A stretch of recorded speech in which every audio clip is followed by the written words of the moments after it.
Thank you for joining our session on Design and Additive Manufacturing Challenge with Robotics. I'm Josh Labrie, the Director of Nova Systemic, Northern Virginia Community College's STEM Outreach Program. And my co-host is Richard Sewell, who is the Nova FABLAB Manager, where we help support our engineering, technology, and makerspace programs. For this presentation, we're going to talk about program we did with secondary educators. We had about 16 teachers come through in 2020 that took part in a 5-part series centered around VEX robotics. And one of the sessions in particular took the design thinking and prototyping approach to integrating robotics with digital fabrication. So a lot of these teachers are involved with robotics, but they also have 3D printers and CAD-based objectives as a part of their coursework. So what we did is we had them utilize their system, whether it was VEX or VEX IQ, with 3D printing to solve a design challenge and how you would approach that in a classroom setting. And Richard's going to pick up that presentation from this point. Well, thank you, Josh. My name is Richard Sewell, and I am the FabLab Manager here at Nova Systemic. I want to take you back to a time before automation became commonplace in our factories, when dexterity and repeatability, accuracy, and quality remained in the hands of skilled tradespeople. However, with the explosion of digital fabrication in the manufacturing arena, those same hand skills and the values they represented have been displaced, and educators are struggling to understand and teach the core skills employers require from new recruits in digital fabrication careers.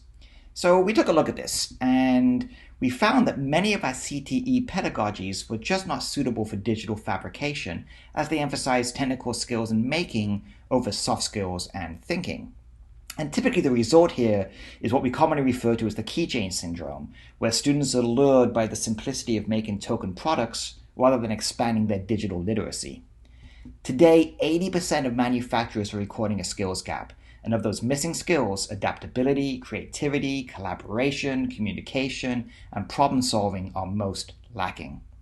So in response, we decided to design a challenge inspired by the Army's frontline rapid equipping force and tasked our participants with solving a real-world, complex problem using on-demand digital fabrication, robotics, and engineering.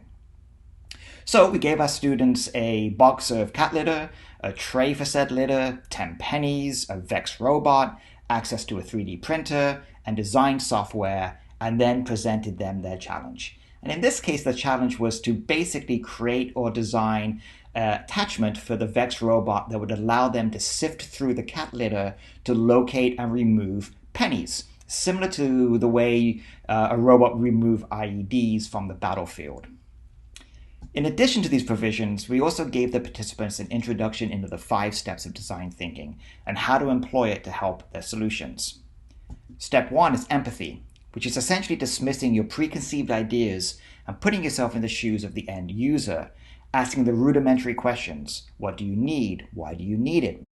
Step 2 is define, and this is where you take what you've learned and formulate the user's needs into concise problems. In this case, the participants focused on 3.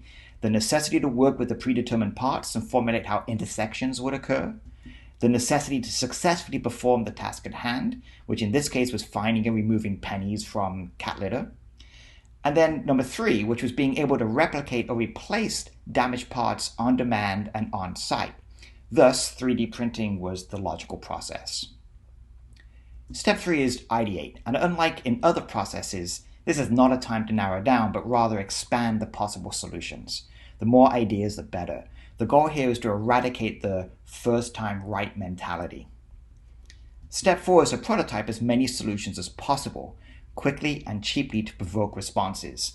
Most importantly, from the users themselves as a way to solve, or in some cases redefine the original problem. The final step is testing, when you test the prototypes to expose any weaknesses or failures with the solutions. And failure should always be seen as a positive result, as it often provides unforeseen information and often new possibilities. And these are the iterations they came up with. And if you can see, each time it slightly changes, and they tested it and it failed, and they redesigned it and they tested it and it failed. And here are some of the examples of the testing and the failure points. Number 2 had a weird foot that got in the way. Number 3 snapped at a pivot point. Number 4 allowed the pennies to slip through the slots. Number 5 just wasn't wide enough to collect as many pennies as it could in one go. And then eventually they got to number 6, which was what they considered to be the best solution.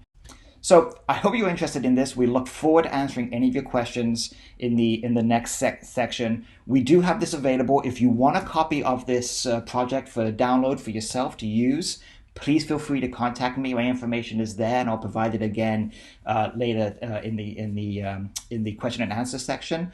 But we do have it as a PowerPoint, and we have it as a PDF, and we look forward to talking to you soon.